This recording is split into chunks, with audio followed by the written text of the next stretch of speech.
আপনার বাচ্চা যদি এক স্কুলে পড়ে, সেই স্কুলে পড়া অবস্থায় বার্ষিক পরীক্ষায় উত্তীর্ণ হবার পরেও যখন সে পরবর্তী ক্লাসে যায় তখন তাকে পুনরায় ভর্তি করতে হয়।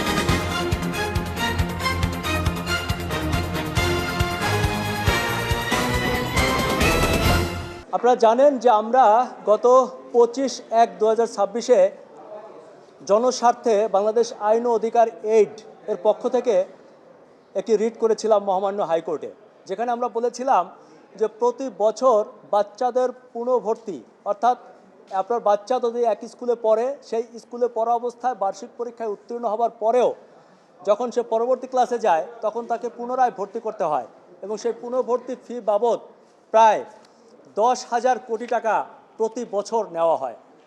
আপনারা জানেন যে বাংলাদেশের অধিকাংশ মানুষ মধ্যবিত্ত, নিম্ন মধ্যবিত্ত এবং তাদের সবার আবেগের জায়গা হচ্ছে সন্তান। আর এই সন্তানকে মানুষ করতে গিয়ে এভাবে শুধু ভর্তি ফি না, পুনর্ভর্তি ফি না, শুধু এই যে ফিগুলো বাদেও এছাড়াও উন্নয়ন ফি, বিল্ডিং ফি, এসি ফি, ফ্যান ফি, রিলেশন ফি এবং অনেক ফি আছে যেটা বাচ্চাদের উপর বর্তায় না, স্কাউট ফি, লাইব্রেরি ফি, যেগুলোর কোনো কার্যকারিতা নাই। এরকম বিভিন্ন অজুহাতে প্রায় 10,000 কোটি টাকা প্রতি বছর নেওয়া হয়, যেটি সম্পূর্ণ অবৈধ।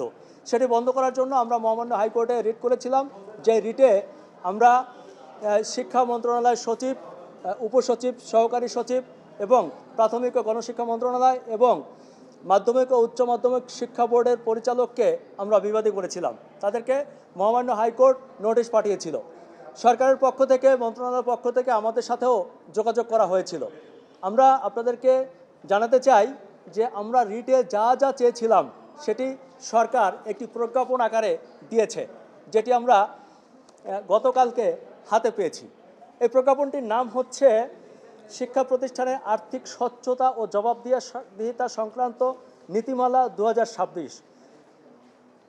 এখানে 11 পৃষ্ঠার এই প্রজ্ঞাপনে বিস্তারিত রয়েছে একটা প্রতিষ্ঠান কিভাবে চলবে, কিভাবে কমিটি হবে, শিক্ষকদের বেতন কেমন হবে, শিক্ষকরা কি কি খাতে টাকা নিতে পারবেন, কি কি খাতে ব্যয় করতে পারবেন, এটি স্পষ্ট নীতিমালা দেওয়া আছে।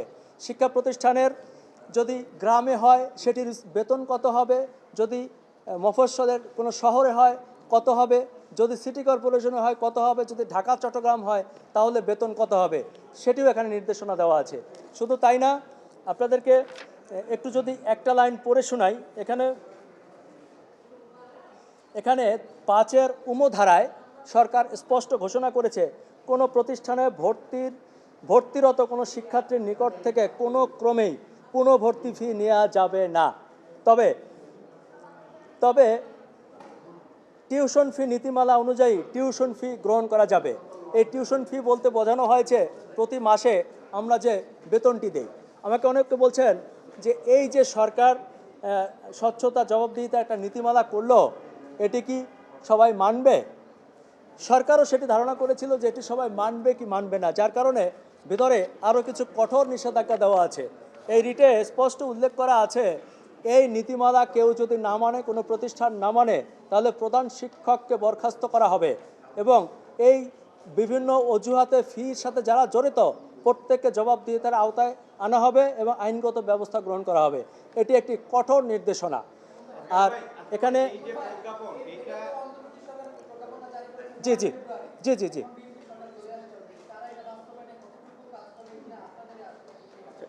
জি জি আমরা আপনাদেরকে জানাতে চাই যে এটি অন্তর্বর্তীকালীন সরকার দিয়ে গেছে। এখন প্রশ্ন হচ্ছে যে এই সরকার বাস্তবায়ন করবে কিনা সেটা তো আমরা জানি না, তবে আমরা খুবই আশাবাদী এবং আমরা দেখেছি যে বর্তমান সরকারের একজন শিক্ষামন্ত্রী হয়েছেন যার রেপুটেশন অত্যন্ত ভালো এবং আমরা তাকে সজ্জন ব্যক্তি হিসাবে চিনি। ইতিপূর্বে আমরা তার অনেক ভালো পারফরমেন্স দেখেছি। আমাদের বিশ্বাস এবং আমাদের অনুরোধ যে জনাব এহসানুল হক মিলন সাহেব আমাদের সাথে থাকবেন এবং এই যে সরকারি প্রজ্ঞাপন এটি যথাযথ বাস্তবায়নে খুবই স্মার্ট লোক সে এবং সে পারবেন, আমরা আশাবাদী। জি, আমরা সেটা মনে করি, কারণ আমাদের এই রিটের পরে সোশ্যাল মিডিয়া এবং মিডিয়া ব্যাপক প্রচার প্রচারণা হয়েছে। আপনারা আমাদের সাথে ছিলেন, বিভিন্ন জায়গায় সেমিনার হয়েছে, সভা সমাবেশ হয়েছে এবং আমরা মনে করি যে এটা কার্যকরী ভূমিকা রেখেছে। আচ্ছা, এবার বলে আমাদের আইনজীবী আছে, আইনজীবী একটু কথা বলবেন। আচ্ছা, এটার মূল সূত্রপাত হলো 19/11/2025 তারিখে স্কুলে যে এডমিশনের একটা সার্কুলার হয়,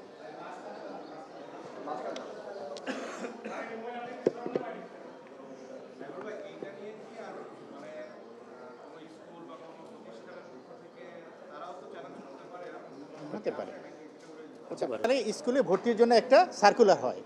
সেই সার্কুলারে একটা কলাম ছিল 10.5-এ যে পুনর্ভর্তি ফি নেওয়া যাবে না, কিন্তু এটা ম্যান্ডেটরি ছিল না, এটা ছিল ভর্তির একটা শর্ত। এখানে গভর্নমেন্টের কোনো নীতিমালা ছিল না। পরবর্তীতে 10/1/2026 তারিখে দৈনিক ইত্তেফাক পত্রিকা একটা রিপোর্ট প্রকাশিত হয়, যেখানে বলা হয়েছে পুনর্ভর্তি ফির নামে এবছর 2 কোটি টাকা আদায়। আমরা 2 কোটি টাকা, হ্যাঁ। তো আমরা আইন অধিকারের পক্ষ থেকে আমাদের এই যে যিনি নির্বাহী সম্পাদক আলী আসগর ইমন এবং এই সুজন মাহমুদ, এরা ডিপোনেন্ট হয়ে একটা রিট পিটিশন দায়ের করি, যেটার নাম্বার ছিল 1356/2026, তারিখ ছিল 25/1/2026। কিন্তু এই বিষয়টা আপনাদের মানে এত ভালো পার্টিসিপেশন ছিল, যেটা আপনার মানুষের রুট লেভেলে আপনারা পৌঁছে নিয়ে গেছেন। এখানে আমাদের কিছুই না, আপনারা ব্যাপক প্রচার করেছেন, একটা জনসচেতনতা তৈরি করেছেন, এবং এর ফলে এটা সংশ্লিষ্ট দপ্তর যারা আছে তাদের নলেজে যাওয়ার কারণেই তারা বিষয়টা একটু বোধগম্য হয়েছে, এবং এই বিষয়ে একাধিক আলোচনা হয়েছে। আলোচনা হওয়ার পরে এই গত 9/11/2026 তারিখে সচিব মহোদয় রেহেনা পারভিন ওনার স্বাক্ষরিত একটা প্রজ্ঞাপন হয়, যেটার নাম্বার হলো 370000007244052218। সেখানে একদম স্পষ্টভাবে সবগুলোকে ক্লিয়ার করা হয়েছে। এই নীতিমালাটা যদি আমরা দেখি, এখানে আয় ব্যয়ের যে ব্যবস্থাপনা, সেখানে কলাম 5-এর সাব কলাম উমতে বলা আছে কোনো প্রতিষ্ঠান পুনর্ভর্তি ফি নিতে পারবে না, আমাদের সেক্রেটারি মহোদয় বলছে। এবং আমরা রিটে চেয়েছিলাম যে এটা তদারকি করার জন্য একটা কমিটি করে দেওয়ার জন্য, এবং এখানে সেটাও করা হয়েছে। আপনারা যদি দেখেন এর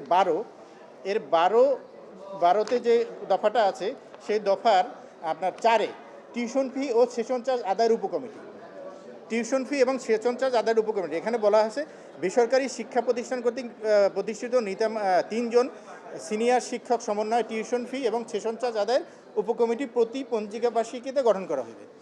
এখন টিউশন ফিটা কি, এটা আমাদের একটু জানা দরকার।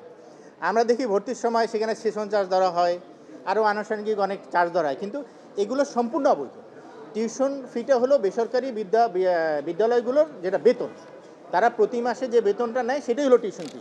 এক্ষেত্রে ওই বেসরকারি বিদ্যালয়গুলো তাদের নির্ধারিত বেতন ছাড়া আর কোনো ফি আদায় করা যাবে না। কিন্তু সবথেকে যেটা প্রয়োজন আপনাদের সহযোগিতা, এবং আমরাও আছি, যে এটাকে মানুষের দোরগোড়ায় পৌঁছে দিতে হবে, মানুষের এটা জানতে হবে। যদি স্কুলগুলো তাদের কাছ থেকে অতিরিক্ত অর্থ দাবি করে, তারা যেন এর অন্তত এই প্রজ্ঞাপনটাকে দেখিয়ে বলতে পারে যে এখানে বলা আছে শুধুমাত্র টিউশন ফি নিতে পারবেন, আপনারা অন্য কোনো চার্জ নিতে পারবেন না।